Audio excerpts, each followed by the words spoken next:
Hello friends, ನಾನು ಲಕ್ಷ್ಮಿ. ಕಾಳಿನ ಸಾಂಬಾರು ಹೇಗೆ ಮಾಡೋದು ಅಂತ ನೋಡೋಣ ಬನ್ನಿ.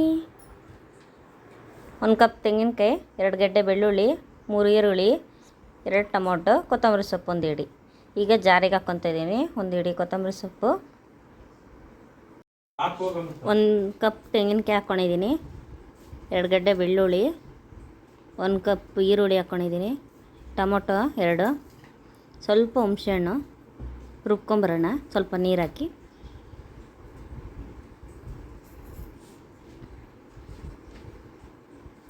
ಈಗ ಖಾರದ ಪುಡಿ 2 ಚಮಚ, ಸಾಂಬಾರು ಪುಡಿ 2 ಚಮಚ, 1/4 ಚಮಚ ಧನಿಯಾ ಪುಡಿ, 1/4 ಚಮಚ ಅರಶಿನ ಪುಡಿ.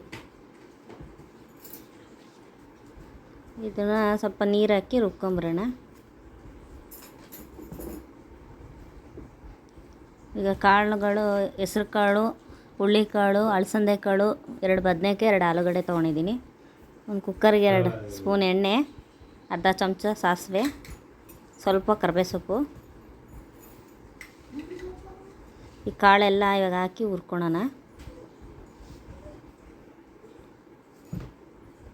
ಬದನೆಕಾಯಿ ಎಲ್ಲ ಹಾಕಿ ಸ್ವಲ್ಪ ಫ್ರೈ ಮಾಡ್ಕೊಳ್ಳೋಣ ಕುಕ್ಕರಲ್ಲಿ.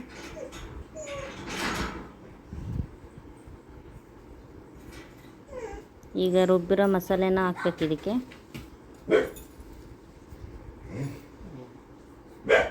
ಒಂದು ಸತಿ ಫ್ರೈ ಮಾಡ್ಕೊಳ್ಳೋಣ. ಈಗ ನಾನು 4 ಲೋಟ ನೀರು ಹಾಕ್ತಾಯಿದ್ದೀನಿ.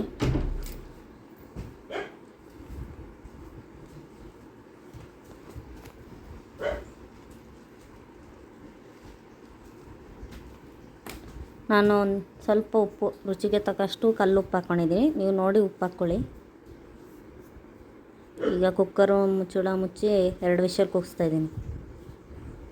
ಈಗ ಸಾಂಬಾರು ರೆಡಿಯಾಗಿದೆ.